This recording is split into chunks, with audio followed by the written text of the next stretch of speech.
जो शिव तत्व को अपने भीतर उतार लेता है, उसकी जिंदगी में कब तकलीफ आकर चली जाती है, कब दुख आकर चले जाता है, मालूम नहीं पड़ता है। आप कथा सुनने के लिए बैठे हो, आपका मन मान लो कथा में लग गया, आपका चित्त मान लो कथा में लग गया। पड़ोसन क्या बोल रही है, पड़ोसी क्या बोल रहा है, कार्यकर्ता क्या बोल रहे हैं, गार्ड क्या बोल रहे हैं, आपका ध्यान उस पर नहीं जाएगा।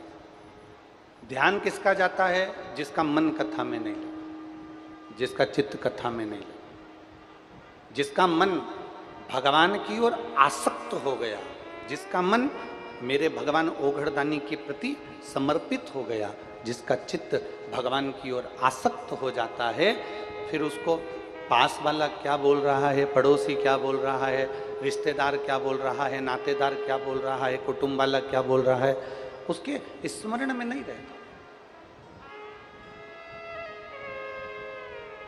एक बार यदि आपका मन, एक बार आपका चित्त, एक बार आपका वृत्ति, एक बार आपका दिल, एक बार आपका बुद्धि, एक बार आपका चित्त अगर परमात्मा में लग गया, एक बार आपका मन यदि भगवान में लग गया, फिर दुनिया क्या कह रही है, दुनिया क्या बोल रही है, आपको उससे मतलब नहीं। मीराबाई का चरित्र कहता है, जहर का प्याला मीराबाई के सामने लाकर रख दिया, कोई दूसरे भेजने वाले नहीं थे, खुद के परिवार वालों ने जहर का प्याला भेज दिया।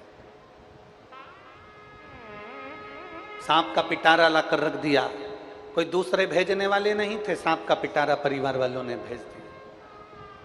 शेर के सामने ले जाकर खड़ा कर दिया जंगल में, किसी दूसरे ने नहीं भेजा था, रिश्तेदारों ने भेजा था। पर मीराबाई का ध्यान शेर पर नहीं गया, मीराबाई का ध्यान जहर पर नहीं गया, मीराबाई का ध्यान सांप पर नहीं गया। मीरा तो भगवान गिरधर गोपाला के, मेरे ठाकुर के, मेरे कृष्ण के, मेरे कलुहा के, मेरे कृष्ण के भक्ति में ऐसी डूबी रही मीराबाई, ऐसी डूबी रही, ऐसी डूबी रही कि कब जहर अमृत बन गया, कब सांप माला बन गया और कब सिंह पास में से आकर निकल गया, ये मीरा को भी नहीं मालूम पड़ता।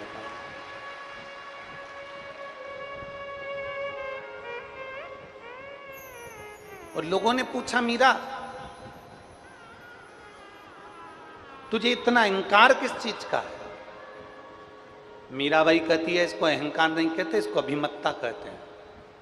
और मुझे मेरे गुरु पर अभिमत्ता है, मेरे गुरु पर मुझे अभिमान है। और मुझे एक बड़ो रे अभिमान, गुरु मेरो समरथ है, समरथ है, गुरु अमरथ है, समरथ है, गुरु अमरत है। और मेरो क्या तो करेगो यमराज, के गुरु मेरो समरथ है।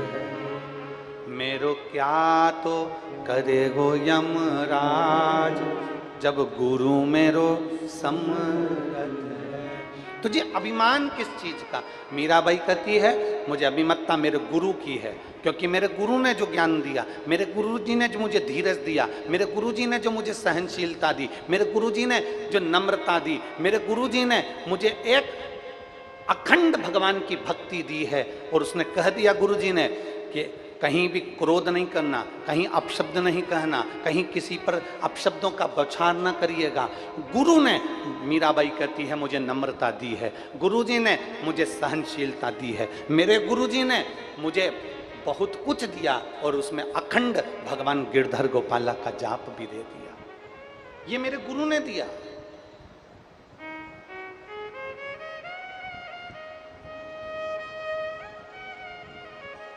हमने कल की कथा में कहा था,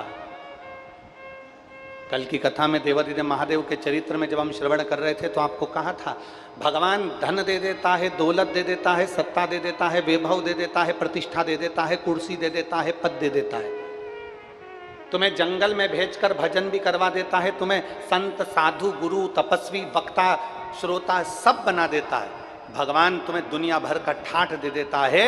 पर शिव महापुराण की कथा कहती है भगवान सहनशीलता केवल अपने भक्त को ही दे पाता है, सहनशीलता अपने भक्त को ही प्रदान करता है। भगवान तुम्हें खुद कुर्सी दे देगा, पद दे देगा, प्रतिष्ठा दे देगा, यश दे देगा, संत बना देगा, साधु बना देगा, वक्ता बना देगा, श्रोता बना देगा। तुम्हें जो ऊंचे से ऊंची कुर्सी है भगवान तुम्हें वहां तक ले जाकर बिठा देगा। पर सहनशीलता मेरा शंकर नहीं देता, सहनशीलता मेरा शिव उसी को देता है जो मेरे शंकर के गुणगान में लगा रहता है, जो शिव भक्ति में लगा रहता है, जो भगवान देवादिदेव महादेव को एक लोटा जल समर्पित करना जानता है। भगवान उसको धीरे धीरे सहने की आदत डाल देता है। सहते रहो, मुख से कुछ कहना नहीं है, सहते रहो, मुख से कुछ कहना नहीं है, सहते रहो।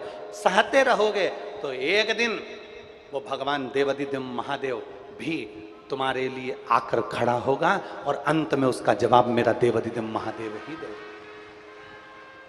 शिव तत्व को प्राप्त करो।